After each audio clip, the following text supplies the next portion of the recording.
Et des centaines, vous croyez encore ça? Des centaines de gens qui vont tomber. Vous savez, j'ai fréquenté des gens qui ont vécu des réveils en Afrique. Quand le bus arrivait à l'église, avant que les gens entrent dans l'église, la dame en question qui attendait, qui accueillait, il y avait des milliers. Quand le bus arrivait, et quand il se garait dans le bus, les gens tombaient et étaient baptisés du Saint-Esprit. Il n'y avait pas de parole, il n'y avait rien, même pas de pasteur, il n'y avait rien du tout, il y avait juste le chauffeur du car. Il roulait et les gens étaient baptisés dans l'esprit. Quand ils rentraient dans l'église, ils ne pouvaient même pas marcher. Tellement la puissance de Dieu est là. Cette puissance, je l'attends. Je ne sais pas si vous l'attendez, vous. Moi, je l'attends. Moi, je l'attends. J'attends la puissance du Saint-Esprit dans nos églises. J'attends qu'il y ait des choses qui se fassent. La puissance. La puissance de Dieu. Et elle va arriver si au moins on y croit. Si au moins on l'attend. Ce matin, je vais vous parler des choses qui fâchent. ça va vous fâcher, mais ça fait du bien de se fâcher un peu. Alors si vous avez envie de hurler, vous pouvez. Si vous voulez crier, hurler, vous faites comme vous pensez. Mais je vais parler du péché ce matin. Donc si vous voulez pêcher la carpe, vous avez plusieurs choses, c'est pas vrai.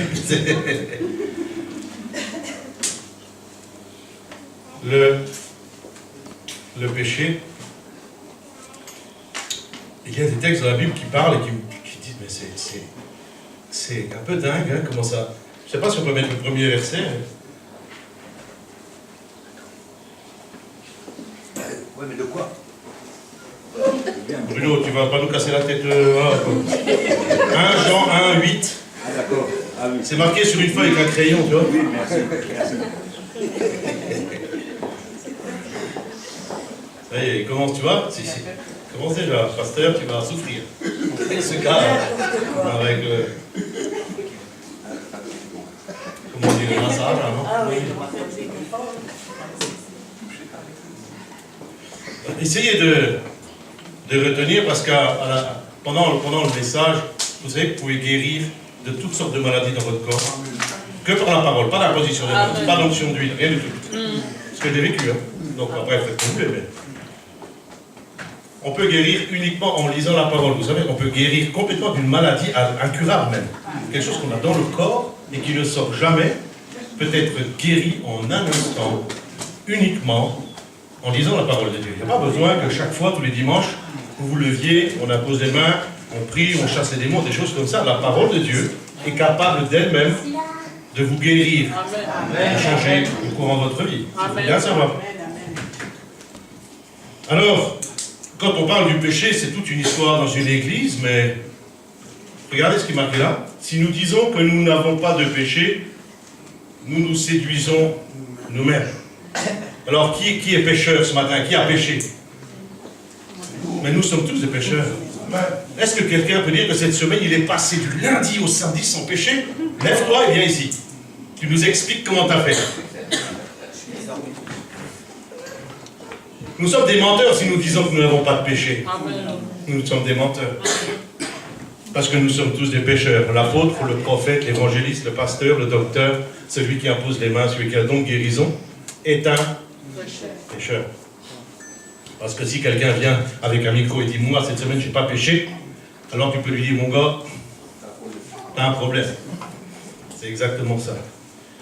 Alors le péché, c'est pas si catastrophique que ça, hein. C'est pas une affaire d'État, on devrait en parler beaucoup plus souvent dans l'Église. Parce que de toute façon, on pêche. On essaye de le cacher, mais on pêche. On essaye de faire semblant, mais on pêche. On essaye de paraître, mais on pêche. On essaye de dire qu'on est bien, mais on pêche. On essaye de pata, mais on pêche quand même.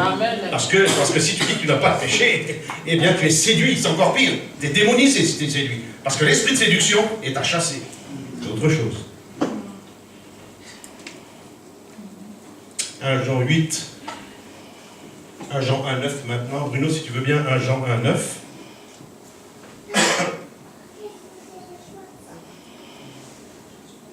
Par contre, et la solution est une des solutions, c'est celle-ci. Première chose, je reconnais que je suis pécheur. Vous reconnaissez que vous êtes des pécheurs? Vous pouvez dire, bah, bien sûr que j'ai péché. Mardi matin à 9h, mercredi à 18h, jeudi de 17 à 19. Ventre. Mais la Bible dit qu'il faut, si nous confessons, nos péchés. Le gros problème d'un chrétien et d'un croyant, c'est quand il garde son péché sans le confesser. Si vous voulez retenir quelque chose ce matin, parce que je vais beaucoup parler sûrement, il y a plein de trucs à dire. Mais retenez simplement une chose. Ne gardez pas votre péché dans votre vie, vos péchés dans vos vies. Qu'ils soient volontaires ou involontaires. Il ne faut pas le garder, il faut le confesser. Il faut s'en séparer. Et le seul moyen de s'en séparer, c'est de le confesser. Parce que si tu le confesses ce matin, quand tu fermeras les yeux tout à l'heure, et quand tu diras, oh Seigneur, mais punaise, ça fait au moins 3 semaines que je ne me suis pas repenti. Ça fait au moins 3 semaines que je ne t'ai pas demandé pardon, et j'espère que tu vas me bénir, j'espère que... S'il n'y a pas une vraie repentance, s'il n'y a pas cette habitude de confesser et de se dégager du péché, mais vous allez vivre des choses médiocres, plutôt que d'avoir le pardon, d'avoir les miettes. C'est avec des miettes que vous allez vivre. Hein. Des miettes, vous allez de temps à autre avoir une petite prophétie, une petite parole de connaissance. Mais vous n'aurez rien de puissant et de grand, parce que c'est comme ça. On n'a pas le choix, on verra après les textes. Moi, je pense uniquement de ce qui est dit dans la parole de Dieu. Si nous confessons nos péchés, lui, il va nous pardonner et nous purifier. Donc, on va reprendre une nouvelle vie avec lui. Une église entière, et l'église de Jésus, a besoin de se repentir aussi, non? Qui n'a pas péché? Qui dit ce matin, mais non, moi, je n'ai pas besoin de faire ça? Là, tu es un menteur. Un égoïste, peut-être, ou un orgueilleux. Peut-être tu t'en fous des autres, finalement. Mais celui qui aime son frère, sa sœur, son église et son Dieu, est capable de dire, punaise, ben oui, j'ai péché. Ben oui, j'ai péché. Non? Et c'est pour ça qu'on va vous tirer une balle? Non. Parce que lorsqu'ils sont venus lapider la femme qui était prise en flagrant du père, Jésus a dit que celui qui n'a jamais péché, ça voulait dire, hey, tous son péché sont privés de la gloire, arrête. Si tu veux, je te dire à qui? À un homme, à une femme qui a péché? Quand bien même ton frère et ta sœur seraient dans le plus profond péché, tu dois l'aimer. Parce que si tu n'aimes pas, tu n'es pas mieux qu'elle. C'est ça là, c'est comme ça qu'on doit vivre. Hein. Le chrétien doit vivre comme ça.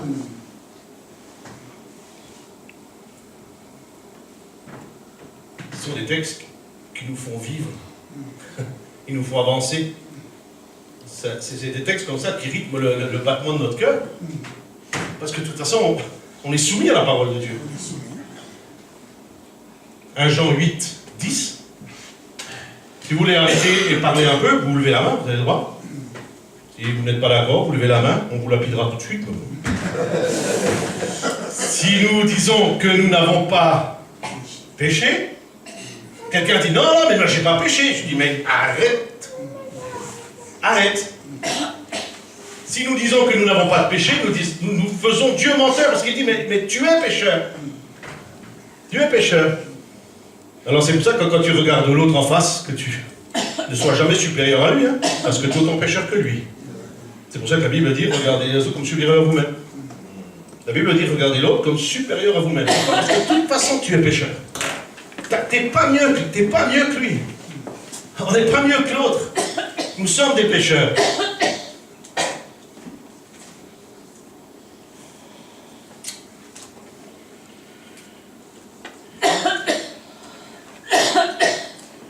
À travers ces paroles ce matin, on peut être guéri, je sais qu'on peut être guéri ce matin. Je sais que quelque chose peut se passer dans nos vies. Parce que le péché qui est dans le corps empêche la guérison. Le péché qui est dans le corps et dans la vie empêche la délivrance. Le péché qui est dans le corps et dans la vie empêche un bon équilibre avec les choses de Dieu. Et tant que vous n'êtes pas libéré de ce péché, tant que vous n'êtes pas libéré, on ne va pas vous libérer du péché ce matin. C'est vous qui allez le confesser. La Bible dit, si tu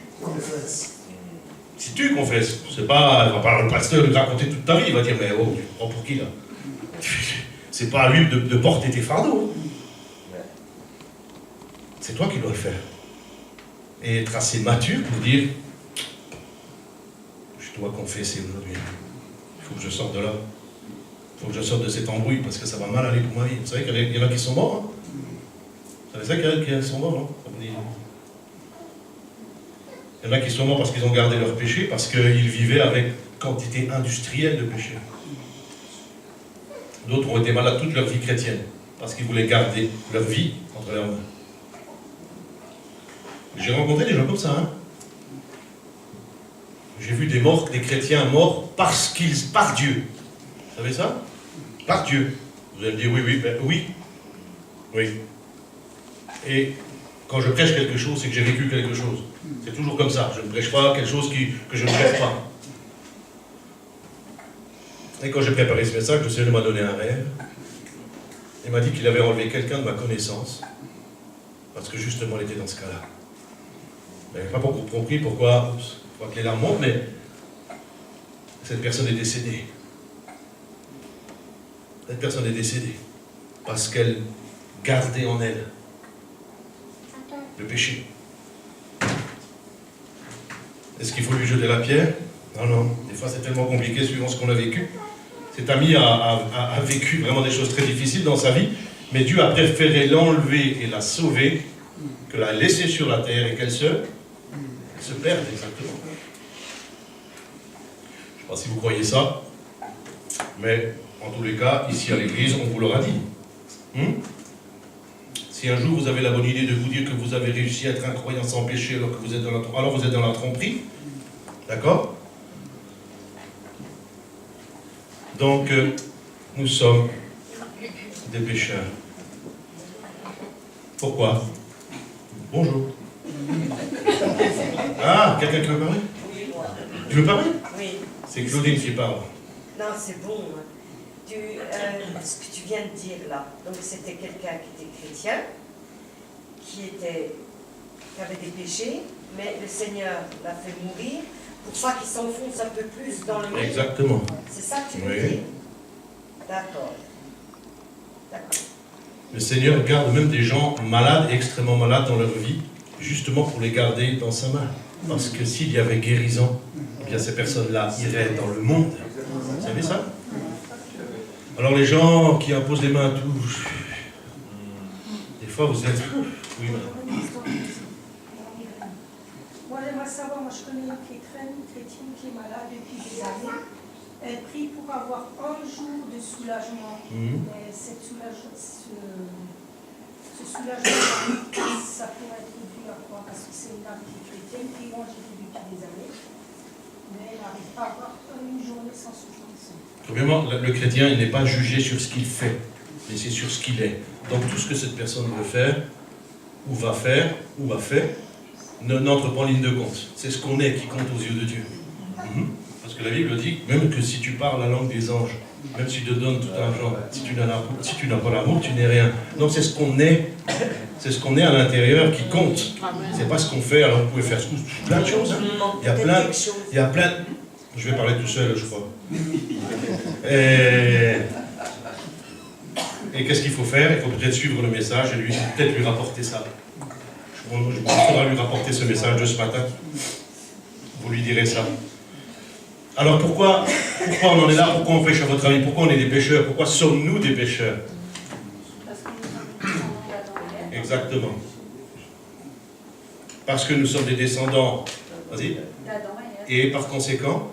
Nous sommes nés avec le péché. Exactement. Pourquoi? Parce que nos aïeuls ont fait le péché. Exactement. Et nous avons? Le péché en nous. Exactement. Ah bah tu peux venir si tu veux. Mais non, c'est très bien.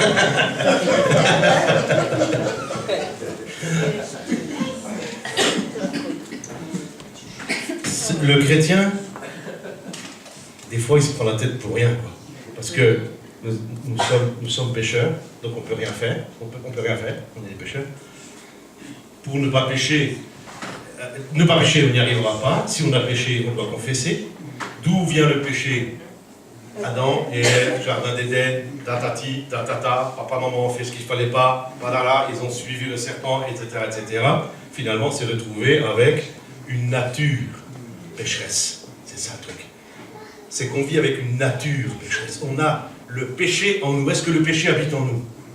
Attention à ce que vous allez dire. Je vous pose une question. Est-ce que le péché habite en vous?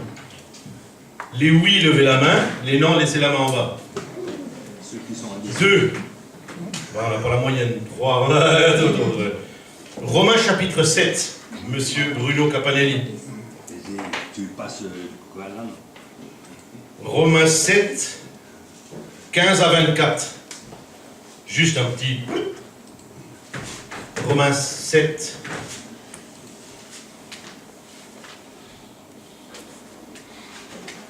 Voilà.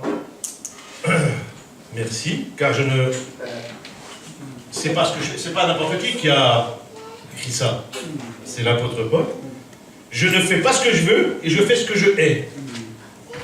L'apôtre Paul. C'est pour ça que vous dites que n'essayez pas d'être bien, d'être très bien, d'être mieux que l'autre. Vous n'y arrivez pas. Ce n'est pas la peine d'essayer. On est tous dans l'arche. Tous dans la maison de Dieu. Continue, s'il te plaît, Bruno. Encore une fois. Oups. On le lit?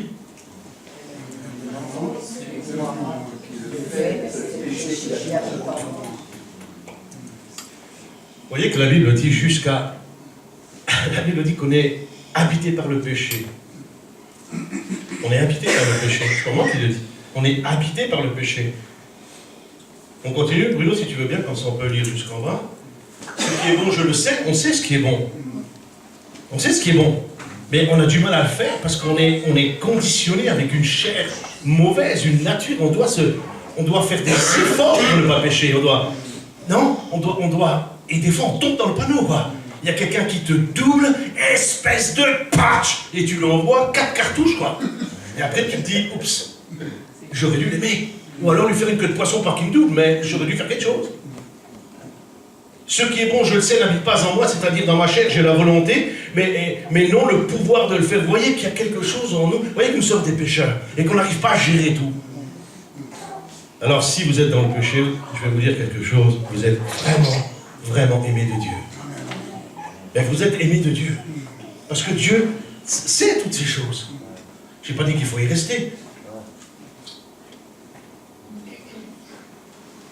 Alors, bien sûr, il y a certaines églises ou certains chrétiens qui te saoulent, mais vraiment, qui te saoulent de ne jamais pécher.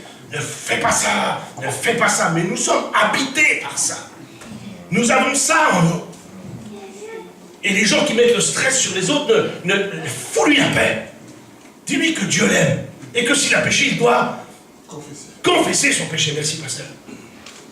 Confesse son péché. Abandonne-le. Je n'y arrive pas. Demain, tu vas y arriver. Nous, on est là. On va t'aider. On est toujours avec toi. Mais de lui montrer du doigt. Quelqu'un a dit un jour, quand tu montres un doigt, n'oublie pas qu'il y en a 3 qui te regardent. Il y en a 3 qui te regardent. Alors si tu as péché, si tu es complètement dans le péché ce matin, là Dieu t'aime, comme tu es. Parce que moi, quand je faisais des bêtises avec mon père, j'en ai fait, j'ai brûlé des maisons, des baraques, j'ai volé quand j'étais tout petit, mais mon père m'a toujours aimé, et il est toujours resté mon père. Toujours.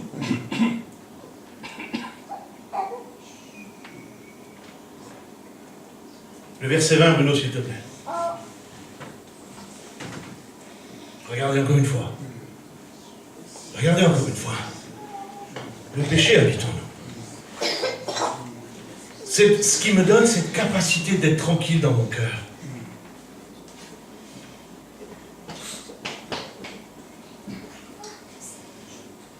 Pasteur, donc si on peut résumer la chose, le péché serait une personnification ou un esprit qui habite en nous? Non, surtout pas. Non, surtout pas l'esprit. Parce que là on parle de délivrance. Non, c'est notre nature. Notre cœur est pécheur. Notre cœur est pécheur. Ouais, c'est une très bonne question, mais c'est surtout pas un esprit qui, lui, deviendra un démon. Mais le démon et les démons, bien sûr, se nourrissent, mangent de cette viande-là.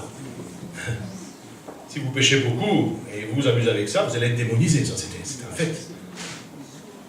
Mais pour ça, et même si c'est comme ça, même si c'est comme ça, même si vous êtes dans une personne extrêmement démonisée, possédée, mais il existe la délivrance.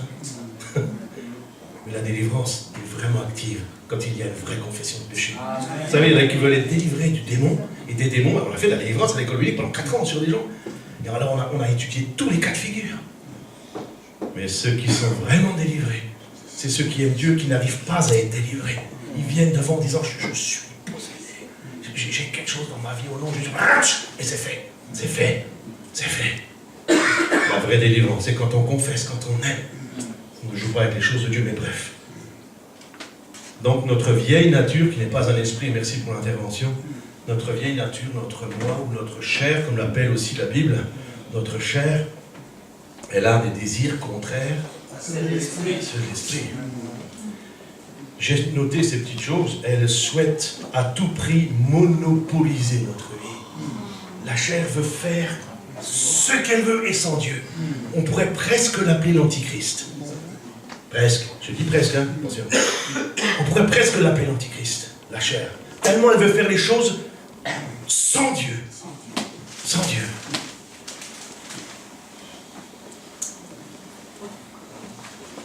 Elle souhaite, cette chair, cette vieille nature, avoir une emprise totale sur ta vie. Elle veut te gérer, te conduire. Et si un jour tu demandes, mais pourquoi on va tous les dimanches à l'église? Vous vous rendez compte s'il n'y avait pas d'église? Vous vous rendez compte s'il n'y avait pas ce moment où on peut en parler? C'est sûr qu'il y a un gars qui parle, les autres qui écoutent, on devrait tous en parler. Mais je ne sais pas pourquoi c'est comme ça. Mais on devrait parler de ces choses ouvertement, de se rencontrer, dire, mais là, la chair est en train de me pourrir la vie. Et un ami dira, ah, mais si tu confesses ton péché, il est fidèle et juste pour te parler. Ah oui, c'est vrai. Et on pourrait en parler, et discuter, et se sortir de toutes ces choses. Mais à force de rester dans le péché, on devient malade. Malade. Parce que le péché a des emprises sur nos vies. On verra après le pouvoir du péché sur quelqu'un. Je connais ça par cœur. Hein? Par cœur. Nous sommes empoisonnés par le péché. Empoisonnés, c'est un poison dans notre vie. Mais on va devoir vivre avec ça toute notre vie. Toute notre vie, pardon. Toute notre vie. Est-ce que vous voulez bien prendre Galates 5, 16 et 17? Galates, chapitre 5, versets 16 et 17.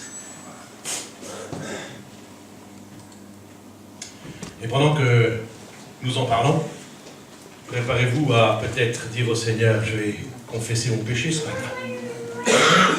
Je vais me courber devant toi et je vais dire, stop, je confesse ma faute. Je ne veux pas l'entendre, nous ne voulons pas l'entendre. Nous ne voulons pas savoir ce que tu vis. Et il n'est pas question de faire quoi que ce soit. Il est question que tu te repentes.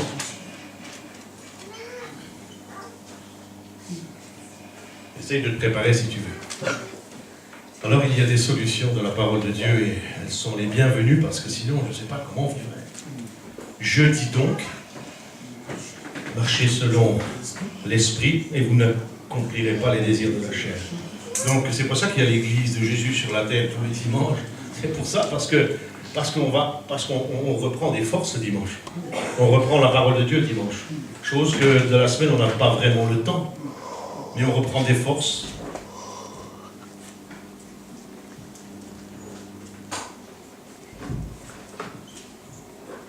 Marcher selon l'esprit, c'est-à-dire selon la parole de Dieu et selon les lois de Dieu. C'est ça, marcher selon l'esprit. C'est marcher selon les lois de Dieu. Mais j'avoue que c'est pas facile. C'est pas facile. Parce qu'on a une nature pécheresse qui nous pourrit la vie. Pourrit la vie. On voudrait bien faire des choses, mais on n'arrive pas à les faire parce qu'on est habité par ce péché. Et on ne peut rien faire. Quelqu'un dit, tu ne peux rien faire. Tu peux imposer les mains, tu peux chasser, tu ne peux rien faire. Ta nature sera toujours pécheresse.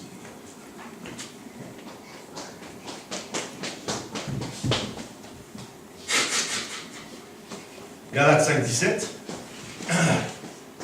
Car la chair a des désirs contraires à ceux de l'esprit. Oh, je n'aime pas. Oh, je n'aime pas. La chair a des désirs contraires à ceux de l'esprit. Et l'esprit en a de contraires à ceux de la chair. Donc vous compreniez bien qu'il y a quelque chose en vous qui lutte, qui combat, pour vous comme pour moi.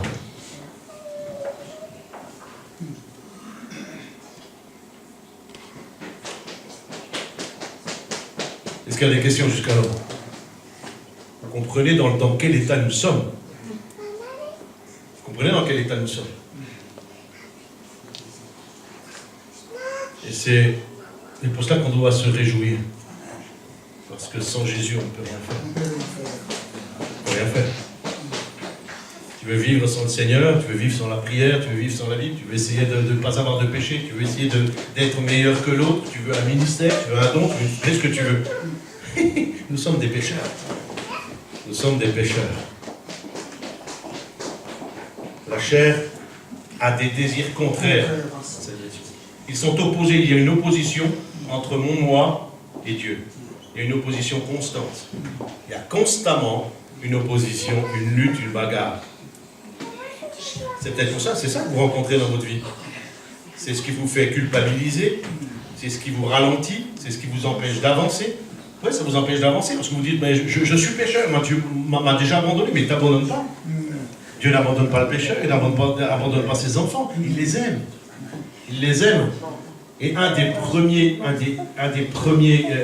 gestes spirituels, je devrais dire, c'est que laissez-vous aimer par Dieu tel que vous êtes. Comme vous êtes.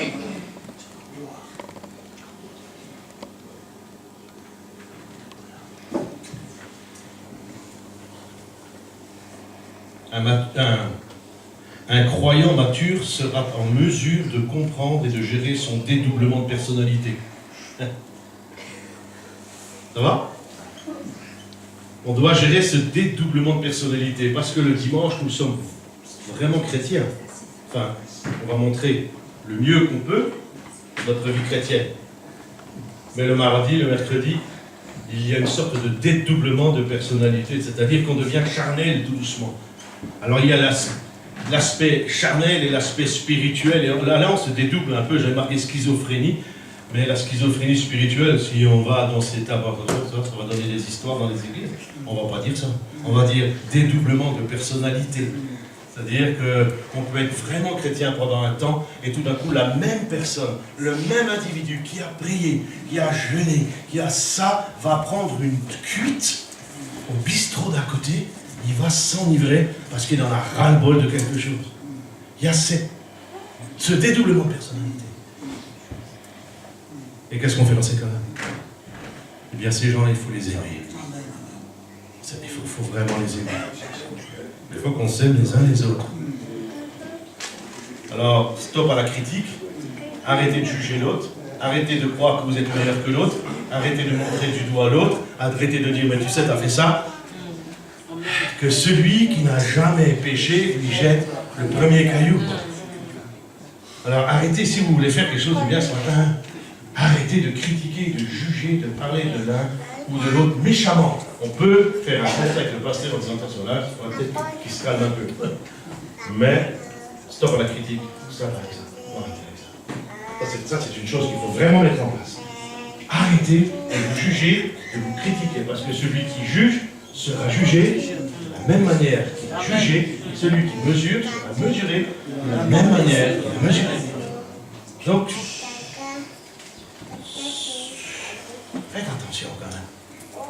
Faites attention quand même. J'ai noté ça, c'est paradoxal, mais nous ne devons pas pécher, mais nous allons pécher. C'est comme ça. Je me dis, voilà, je ne dois pas pécher. Mais je me dis aussi que je vais pécher. Parce que je suis habité par le péché, j'ai une nature charnelle qui me pourrit la vie. Qui me pourrit la vie. Et je suis désolé pour toutes les fois où je vais pécher. Je pense mourir vers les 110, 112 ans, donc je vais pécher encore longtemps. Je souhaite.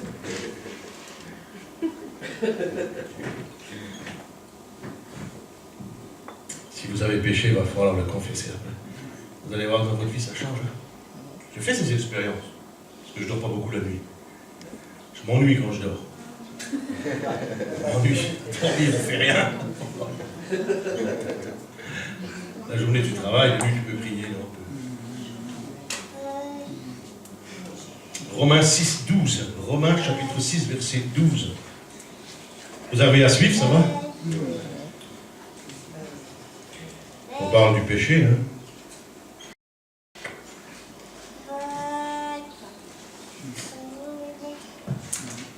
Alors voilà encore une autre approche du péché, c'est que le péché ne règne. Prenez ce verbe-là.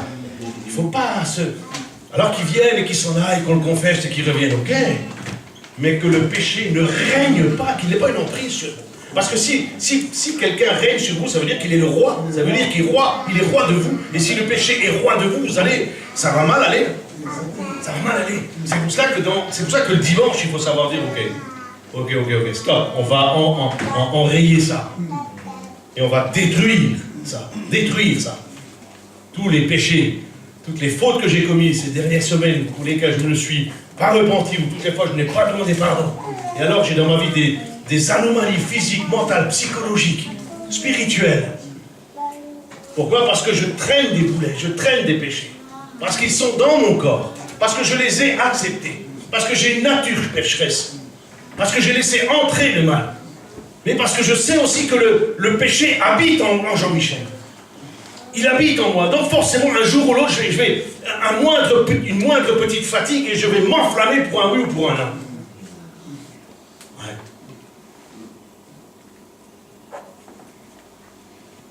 Il ne faut pas qu'il règne.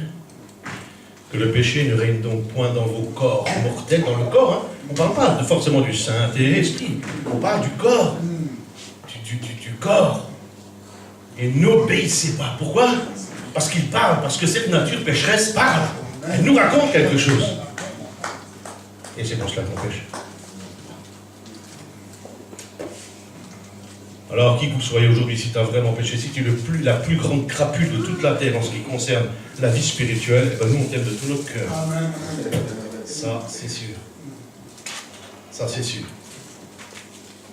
Parce que nous sommes tous pécheurs. La première conclusion que j'aimerais faire encore ce matin, c'est le croyant aura toujours une fâcheuse tendance à pécher et il n'a pas le choix. Il est habité comme ça. On est fait comme ça. Est-ce que c'est désolant? Je ne sais pas. C'est désolant d'être comme ça? D'être un pécheur? Je ne sais pas. Si je me pose cette question, est-ce que c'est désolant d'être pécheur? Je me dis, si je ne suis plus pécheur, où est le libre arbitre? Et là, on va dans un autre domaine. Est-ce que je suis libre de moi? C'est une question qu'on pourrait se poser un jour. Le croyant aura toujours une fâcheuse tendance à pécher. Il n'a pas le choix. Le croyant aura toujours sa voix charnelle pour l'influencer. Donc cette semaine, vous serez influencé par votre voix charnelle. On va vous dire de faire des choses que vous ne voulez pas faire. Et manque de peau, vous allez le faire. C'est comme ça. Il y a des choses qu'on ne change pas dans la vie. Il y a bien des choses qu'on peut changer, il y en a d'autres qu'on ne change pas. On est trop bizarre, quoi. On est trop bizarre.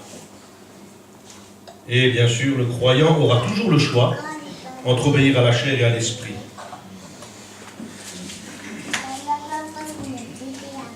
Ça va? Romains chapitre 13 et verset 14.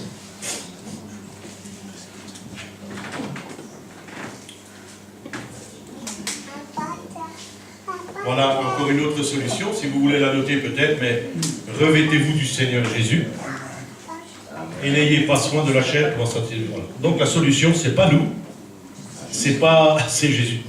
T'as pas le choix.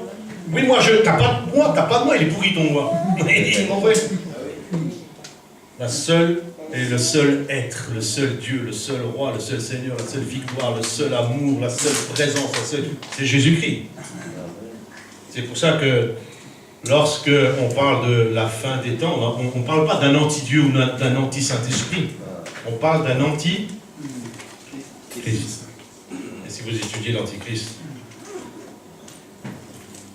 à la limite, le diable, il s'en moque un peu de Dieu ou du Saint-Esprit. Mais là où ça va mal, et là où il y a des tensions, il y a de grandes tensions, c'est entre le diable et c'est lui. Il est le sauveur, le libérateur. C'est pour ça qu'il y a une grande tension dans le ciel.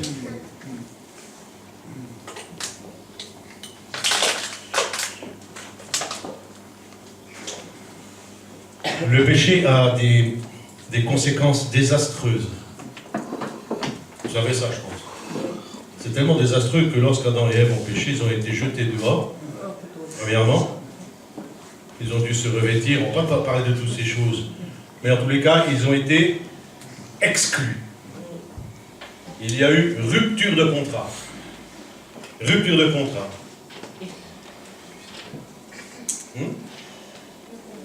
Et quand il y a péché, les ruptures. Et si vous avez péché, si j'ai péché, forcément je suis en rupture avec Dieu. Que l'on veuille ou pas, que tu l'acceptes ou pas. Et c'est pour cela que nous avons la repentance qui réanime notre communion avec Dieu. Et ça, on ne peut pas le faire nous-mêmes. C'est tout fait par des chemins spirituels. Tout fait par des chemins spirituels. Et ce matin, à l'instant même où tu diras, oh Père, combien j'ai péché ces derniers temps. Aïe, aïe, aïe. C'est pas la peine de dire, vous savez, les grands évangéliques, avec leurs paroles, tu comprends rien du tout. Non, il faut parler comme tu parles à quelqu'un. Tu dis, j'ai péché contre toi. J'ai péché contre toi, et toi, c'est exactement. Et je m'en excuse. Je suis vraiment désolé. Je te demande vraiment pardon. Mais franchement, je suis désolé. Je m'excuse vraiment de toutes ces âneries que j'ai pu commettre. Je suis vraiment désolé. Je sais que ma communion est rompue, mais par cet instant de prière, Seigneur, je voudrais qu'on revive ensemble. Qu'on revive ensemble. Ça, c'est la prière qu'il faudrait formuler ce matin. Pour repartir sur les bonnes bases. Mais surtout, ne restez pas insensibles au péché. Le péché nous amène à la mort et à la... On a vécu des choses.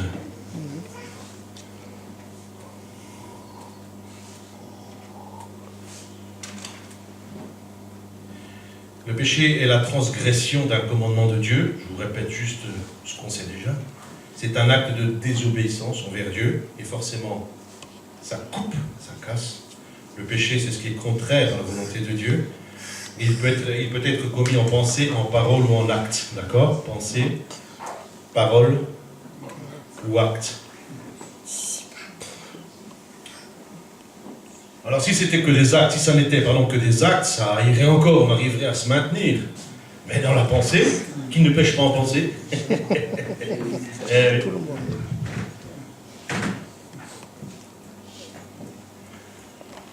Nos pensées nous jouent de sales tours. Elles nous font vivre des choses exécrables. Exécrables. Quand vous pensez ce que vous avez pensé, vous vous dites, mais c'est pas possible de penser ça. C'est ça? Vous dites, c'est pas possible de penser ça, c'est pas possible. J'ai pensé ça. Moi qui suis chrétien, qui prêche, qui embrasse un pasteur, qui embrasse des frères et des sœurs, ma pensée a été animée par des trucs comme ça cette semaine. Mais on devrait me dégommer. Ouais. Enfin, voilà. Parce que c'est pas possible de penser ça. Tu peux pas. On ne devrait pas pouvoir penser aussi mal et aussi mauvais, aussi sale. On ne devrait pas. Et heureusement qu'on se retrouve vite vers la Bible et dire, waouh, celui qui dit qu'il n'a pas de péché, il est séduit. Et ça nous sauve. La parole de Dieu nous sauve. Elle nous sauve la vie. Et c'est là que je me dis, quand j'ai eu des pensées tellement mauvaises, que je dis heureusement que l'apôtre Jean écrit la première épître de Jean, 1 Jean 1,9, si tu confesses ton péché, il est fidèle. Il ne va pas dire, t'as te débrouiller mon gars. Ben non, il est fidèle et juste pour te pardonner, te purifier de toute iniquité. Alors tu dis, allez, je repars, c'est pas grave. Quels sont ceux qui n'ont pas pensé mal, même samedi matin ou samedi soir? Bande de menteurs.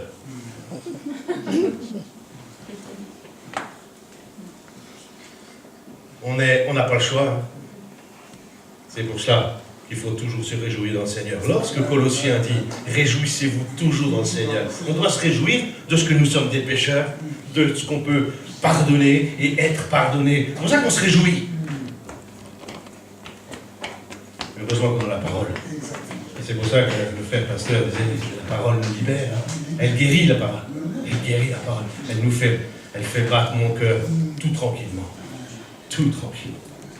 Tu dis que je suis un pécheur, tu dis ce que tu veux, j'en ai rien à faire. Tu dis que je suis ça ne me touche pas. Parce que je sais que le soir ou la nuit, quand tout le monde dort, je peux me mettre à genoux sur ma table de salon et dire « Ah, j'ai mal à la jambe là, c'est vrai, mais au moins je peux te demander pardon. Au moins je peux te demander pardon et libérer ma maison du péché. » Parce que vous savez, quand vous péchez dans une maison, vous amenez le péché dans la maison. Ça, c'est encore autre chose. Même dans une église, si vous venez avec vos péchés, avec votre méchanceté, vous influencez l'Église. Soyez de ceux qui avaient l'habitude de vous libérer par la confession de Dieu.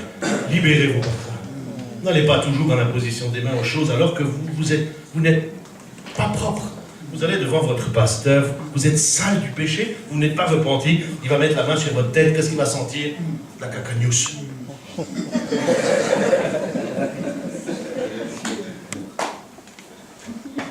faut savoir se laver. Vous vous lavez jamais? Vous prenez jamais votre douche? C'était pas une question. Hein? Le péché entraîne une séparation radicale entre l'homme et Dieu. Mon frère, ma soeur, que je le veuille ou pas, moi je suis quelqu'un de...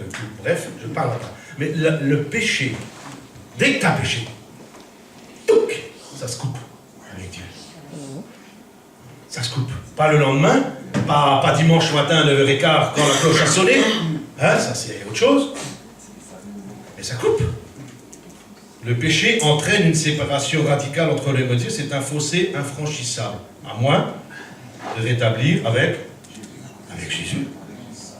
J'aime cette image. Vous savez, il y a une image avec la croix. Enfin, je ne sais pas comment c'est là. Il y a un grand fossé comme ça. Là, il y a le... Et la croix, il fait pont. Voilà, c'est ça, ouais. Et alors, quand tu as péché, la croix disparaît. Mais quand tu confesses ton péché, la croix revient. Et tu peux de nouveau traverser et avoir une nouvelle communion avec Dieu. Mais sinon, tu restes à l'extrémité et dans la rupture. Soyez de ces croyants-là qui êtes en mesure, très souvent, mais vraiment très souvent, quand The Voice est terminé, vous voyez, quand The Voice est fini, ben vous éteignez la télé,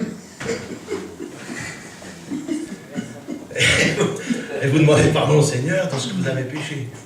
Moi j'aime bien The Voice, comme ça. Donc je regarde jusqu'au bout. Et après je me dis, après je me repentirai. Après The Voice, on verra qui c'est qui va gagner. On va te le faire comme ça. De faire comme elle et après de demander pardon. Quand tu sais que tu pêches, tu le fais quand même, puis après tu vas demander pardon. Mais c'est pas un péché de regarder The Voice. C'est Non, pour les péchés que tu as commis dans la la façon semaine. que tu dis là, non mais... Mais tu comprends rien, toi. Allez. Non, mais je sais, Le péché entraîne une séparation radicale. C'est un fossé infranchissable, sauf par la croix. Alors, sachez que il y aura des conséquences, parce qu'on va mettre Galates 6, 7, Galates chapitre 6, verset 7. Regardez et lisez ça, c'est un des versets très forts dans la parole de Dieu. C'est un verset très fort qui peut changer et bouleverser toute une vie.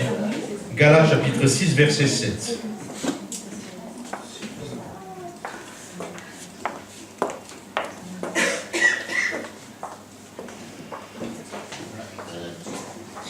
Voilà. Ça, c'est le verset qui pourrait conclure un peu ce message. Ça peut conclure. Ce que tu vas semer, tu vas récolter. Et comment? Eh bien, dans ton corps, dans ton cœur, dans ta vie.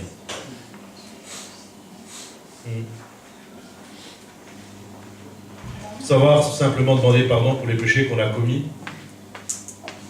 Mais un péché, c'est un péché. Je veux dire, c'est pas tout ce que tu fais qui est péché. Hein. Je veux dire, voilà. Péché, c'est aller contre les choses de Dieu. Contre les choses de Dieu.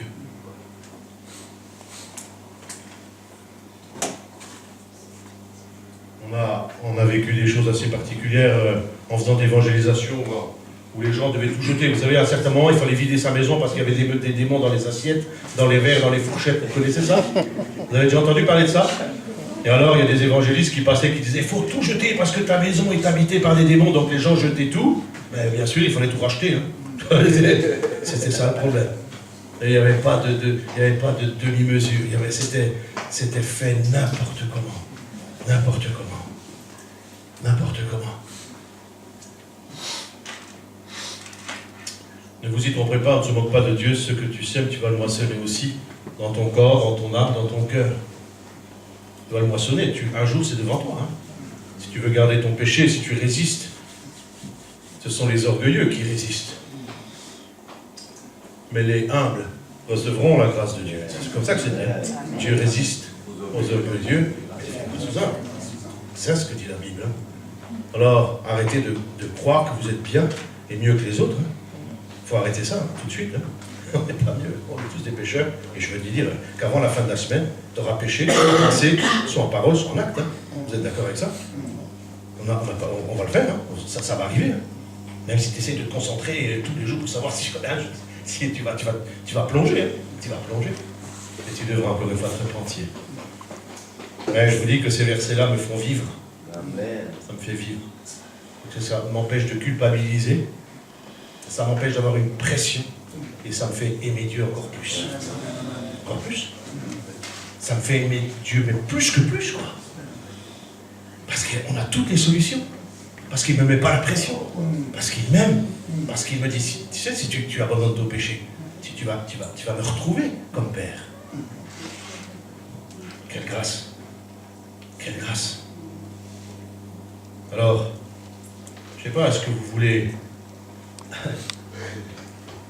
prier et dire, ouais, ça va. C'est bon, on a compris ce matin. Je sais que c'est pas marrant, hein, je sais que c'est pas marrant. Mais de confesser, c'est tellement bon pour le corps, pour ton couple, pour ta famille et pour tes enfants. Tellement bon. Comment veux-tu que... J'ai une question parce que la Bible dit que le Verbe est créateur. Si la pensée engendre la parole engendre l'acte, est-ce que la pensée est aussi pécheresse que l'acte? Oui. Oui, parce que la Bible dit que si tu regardes quelqu'un, dans ta pensée, tu souhaites avoir une relation inceste avec quelqu'un, enfin, tu vois, un adultère, pardon, avec quelqu'un, rien que le fait d'y penser, la Bible dit que tu es déjà dans le péché. C'est pour ça que je dis, on n'a aucune chance de ne pas pécher. C'est Jésus qui dit ça, ouais, c'est, je ne sais pas si ça répond à ta question, mais... C'est l'exemple le plus parfait. Je m'excuse, c'est un exemple. Excuse. Mais c'est un exemple biblique qui dit que si tu souhaites quelqu'un d'autre que ta femme ou ton mari, on a libéré des gens qui étaient mariés avec plein de gens. Vous savez, la Samaritaine, vous la connaissez, hein? Elle avait plein de maris. Mais elle n'en avait qu'un. Mais elle en avait plein. Pourquoi? Parce que son cœur s'était marié avec plein d'hommes. Elle ne vivait pas avec, mais elle les aimait. C'est ça le problème de la Samaritaine finalement. Et Jésus a bien vu, mais bien sûr. T'as un mari, mais t'en as d'autres parce que t'aimes plein de gens. Et faites attention, les frères et les sœurs, de ne pas vous être mariés avec d'autres personnes que la femme ou l'homme que vous avez. Hein. Parce que si vous aimez quelqu'un d'autre, vous pouvez avoir plusieurs hommes et plusieurs femmes. Alors là, vous êtes aussi dans le péché. Il faut se libérer de ça. Mais ça, c'est la prière qui dit mon mari et mon mari seul, ma femme et ma femme seule. Et le diable va dire oh, tu rigoles donc. Tu ne convoiteras point. Exactement. Exactement. Non, et le mari ou la femme de ton prochain. Donc c'est là tout ce travail qu'il y a à faire. Vous comprenez bien que la vie spirituelle, elle est toute simple, elle n'est pas compliquée, elle n'est pas difficile. Elle n'est pas difficile du tout. Il suffit d'avoir le bon comportement et la bonne attitude. Hein? Je vois qu'il est moins de 25. Encore un petit texte. Si vous vous endormez un peu, je vais crier un bon coup après.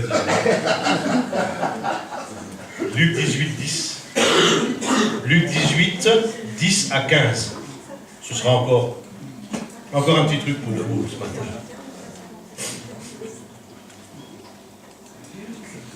Chapitre 18, versets 10 à 15.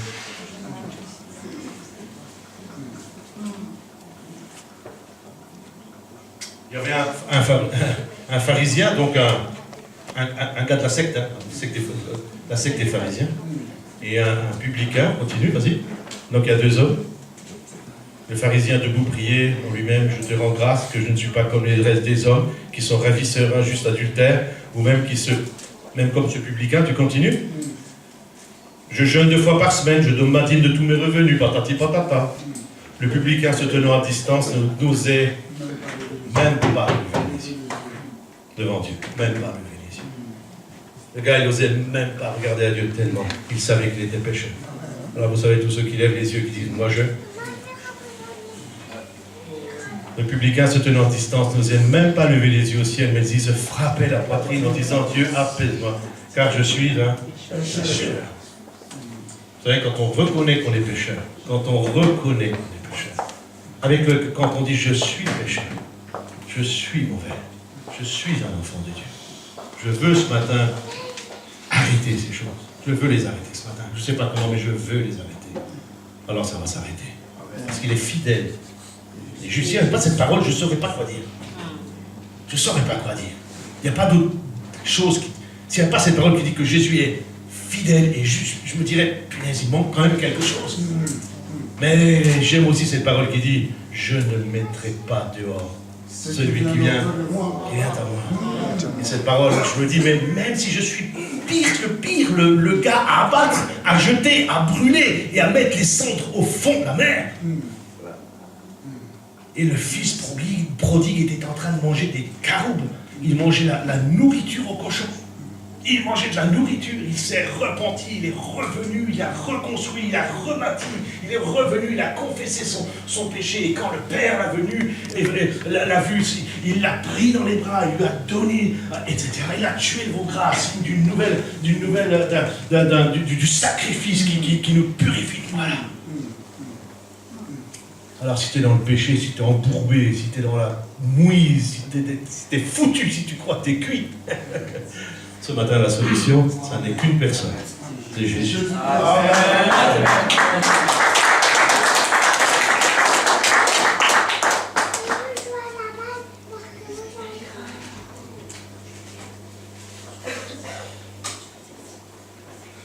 1 Jean 1,9, 1 Jean, première épître de Jean, chapitre 1 et le verset 9.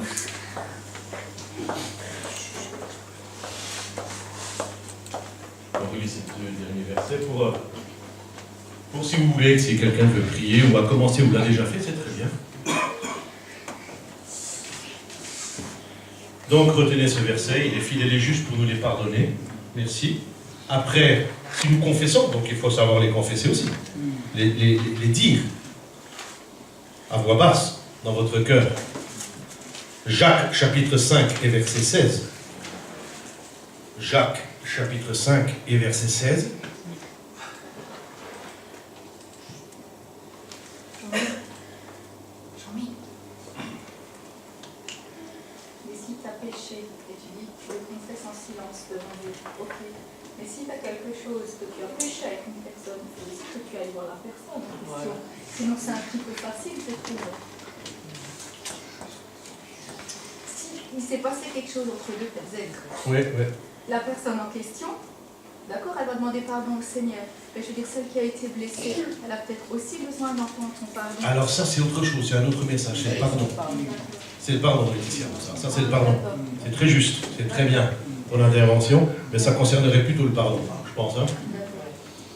Par contre, pour toi, par rapport pour au nous... péché, quand même. Ouais, pardon. Lié par un lien de péché, quand même. Ah oui, tout à fait. Voilà. Ouais.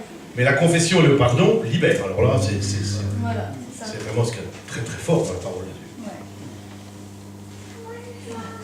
Et la Bible dit aussi, l'apôtre Jacques dit, confessez donc vos péchés les uns aux autres et priez les uns pour les autres, pardon, les autres, afin que vous soyez... C'est fou, hein? La confession, de dire, j'ai péché contre l'Éternel, j'ai commis des fautes. Alors, moi, je dis ce matin, nous serons guéris. La guérison vient quand on confesse, pas seulement les choses. C'est pour ça que, peut-être ce matin, tu vas vivre quelque chose de...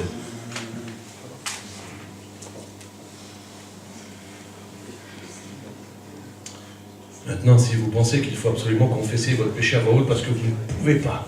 Vous savez, des fois, vous confessez votre péché devant Dieu, mais comme on ne voit pas Dieu, on n'a pas l'impression d'avoir confessé. Je ne sais pas si ça vous est déjà arrivé. Et vous avez besoin d'un pasteur. Vous n'allez pas avoir un frère et sœur de l'église que vous aimez bien, parce que alors là, le jour où il ne va pas vous aimer, je vous garantis que vous allez en prendre plein. Allez voir un pasteur. Dernière question, Jean-Michel. Tu sais, quand tu as dit dans Galates, tu avais donné aussi le verset 18, Et là, je ne comprends pas bien quand c'est marqué, cependant, si vous êtes conduit par l'esprit, vous n'êtes pas sous la loi. Voilà, alors, va voir ton pasteur, il va t'expliquer les choses de la loi. Va voir ton pasteur, à la fin, il va se réjouir de ne pas manger, de t'expliquer ça jusqu'à 7 heures. Pas de chance. Confessez vos péchés, vous serez guéris. Votre vie change quand on confesse le péché. Vous confessez vos péchés, vous êtes guéris. Si vous n'arrivez pas à confesser, quand vous le confessez, vous avez l'impression que vous n'avez parlé à personne, parce que ça arrive. Hein, ça arrive. Parce que la chair n'aime pas la confesser, alors c'est bon. Mais si, quand vous confessez, vous avez l'impression de parler au vent, alors vous allez voir le pasteur. Et personne d'autre. Votre pasteur. Ça, c'est important. Et lui, il est tenu au secret professionnel et confessionnel. D'accord? Moi, j'ai fait ça à l'école biblique. Hein. J'ai fait venir un pasteur. Je lui ai dit, assieds-toi. Il tremblait parce que c'était un tout jeune, un tout maigre. Assieds-toi. Qu'est-ce que t'as? Assieds-toi. Et écoute maintenant. Et j'ai tout raconté. De A à Z. Des pires choses de ma vie. Sur le coup, c'est l'horreur, franchement. Mais franchement, c'est l'horreur. Je ne sais pas ce que vous avez vécu, mais nous, dans notre... Franchement, quand vous devez tout confesser, tout raconter et tout dire, c'est le pire moment de votre vie. Le pire moment de votre vie. Mais après, je me suis dit, ça, c'est fait. Et je passe à autre chose. Ouais. Est-ce que raconter, se confesser, est-ce que c'est redonner vie au péché? Non. Non. Est-ce que le fait de le prononcer... Ouais, non. Ça dépend comment tu le... Ça dépend comment tu le confesses. Ça dépend comment tu le racontes. Mais si tu es c'est très juste, la question est très juste. Alors, on va dans un autre domaine aussi. Il y a des gens qui sont tellement bien quand on les plaint. Non, mais c'est vrai. Dans des églises, il faut toujours plaindre les mêmes. Non? C'est vrai? Il y en a qui se plaignent tout le temps. Mais le jour où ils sont libérés, on les plaint moins puisqu'ils sont libérés. Donc ils se disent, je ne veux pas aller... C'est ça le truc. Et ça, si vous faites le bilan de certaines personnes que nous pouvons connaître, peut-être, il y a des gens qui aiment être plaints. Alors, ils sont constamment en train de revenir sur leurs péchés, sur la confession, je vais voir le pasteur, je lui raconte ci, je lui raconte ça. Ça, c'est autre chose. Mais si tu racontes ta vie au pasteur en disant, voilà, j'ai l'impression que je n'ai pas tout confessé, je voudrais quand même te raconter 98% de ma vie, alors tu lui racontes. Non, ma question n'était pas ça, pasteur. Est-ce que ça réanime? Voilà, Est-ce que ça réanime? de se confesser, même si on est sincère dans le cœur, mais le Ouais. fait de parler, puisque le verbe est créateur. Ouais. Est-ce que le fait de raconter à nouveau son péché, puisqu'on l'a pas confessé, on doit avoir le pasteur pour se confesser, est-ce que le fait de le parler de nouveau, on le recrée? Je crois pas, non. Je crois pas, puisque l'intention, c'est de le confesser. Donc, D'accord. il est écrasé, à mon avis. À mon avis, ça doit être comme ça. À mon avis, ça doit être comme ça. Mais je pense qu'il y a... Ouais. Il y a des nuages de ce qu'on était avant. C'est ce qu'on est devenu, exactement. Mais là, il ne faut pas jouer justement avec ça. C'est certaines personnes qui aiment bien rester dans le malheur pour qu'on les voit, pour qu'on les regarde, pour qu'on les écoute, pour qu'on rie avec eux, et ça les valorise. Exactement. Oui, non, mais là, c'est du masochisme. Carrément. On va arrêter de filmer.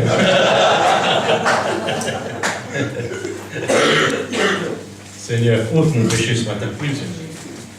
Moi, je voulais vous demander, est-ce qu'il y a des degrés de gravité de péché? Est-ce qu'il y a des péchés qui sont plus graves que d'autres? Il y a des péchés qui sont très graves.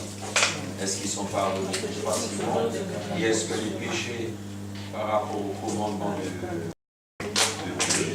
sont plus graves que les péchés mineurs? On peut estimer mineurs. Ouais. Alors, il y a le péché impardonnable. Hein, ça, vous le connaissez, c'est le blasphème contre le Saint-Esprit. Ça, c'est quelque chose d'irrémédiable. Mais ça appartient à la haute sorcellerie. Donc, ça ne nous appartient pas du tout. Et est-ce qu'il y a un degré de péché? Non.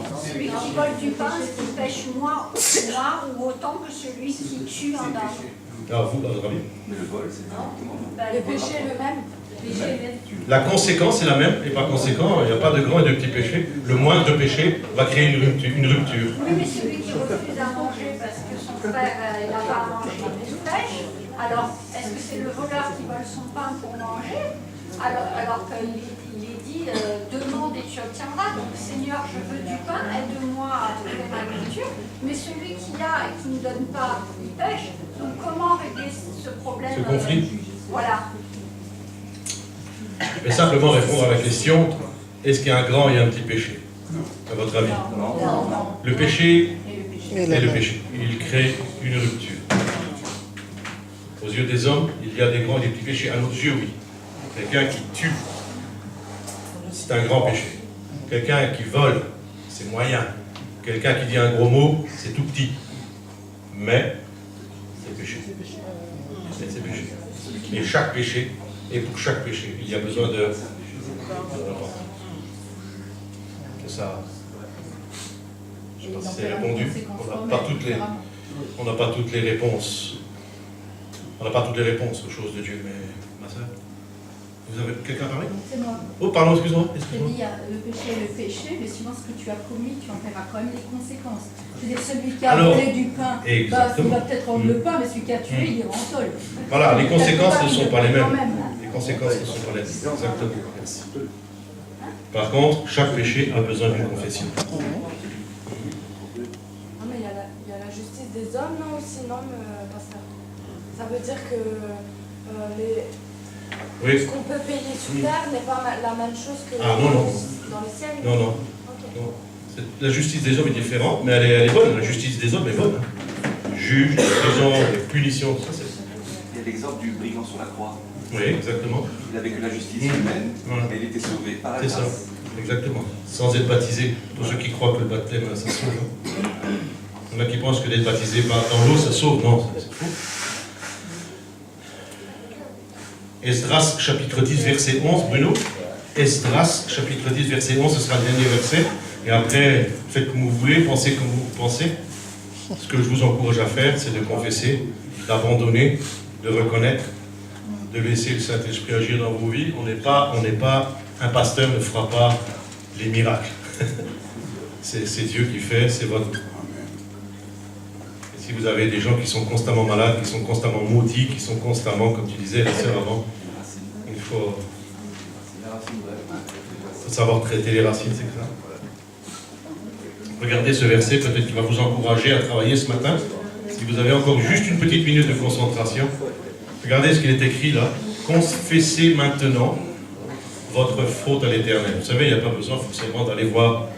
Mais si vous voulez faire ça ce matin, si tu as triché, si tu as menti, si tu es quelqu'un d'orgueilleux, si tu es quelqu'un qui va mal, qui fait pitre, qui fait semblant d'être quelqu'un, si tu es quelqu'un qui, je ne sais pas, qui aime bien s'enivrer, quelqu'un qui fume de la drogue, quelqu'un qui triche, quelqu'un qui trompe son mari, sa femme par des pensées, quelqu'un qui est sexuellement complètement dérangé, quelqu'un qui a vraiment des problèmes profonds, quelqu'un, on ne se connaît pas.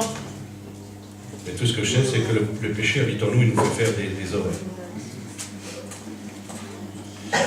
Alors, je vais encourager ceux qui le souhaitent. Si vous ne voulez rien faire, vous ne le faites pas. Personne n'est obligé de faire quoi que ce soit dans une église. On n'oblige personne à faire quoi que ce soit. Et ceux qui le souhaitent, vous allez maintenant vous courber dans la prière, si vous voulez.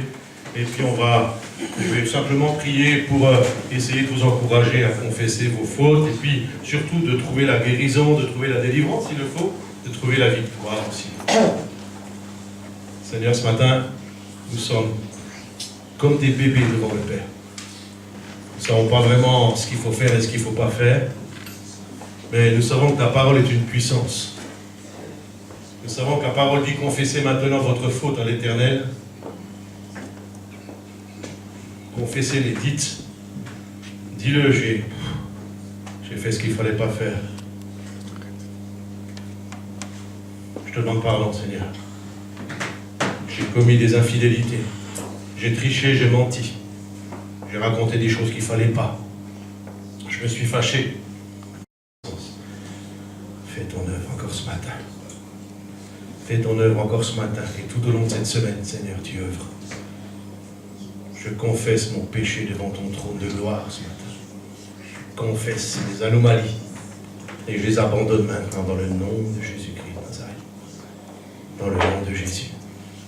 Merci parce que tu es fidèle et juste. pour nous pardonner de tout péché, de toute iniquité, Seigneur. À toi la gloire, Seigneur. Au nom de Jésus-Christ. Amen. Amen.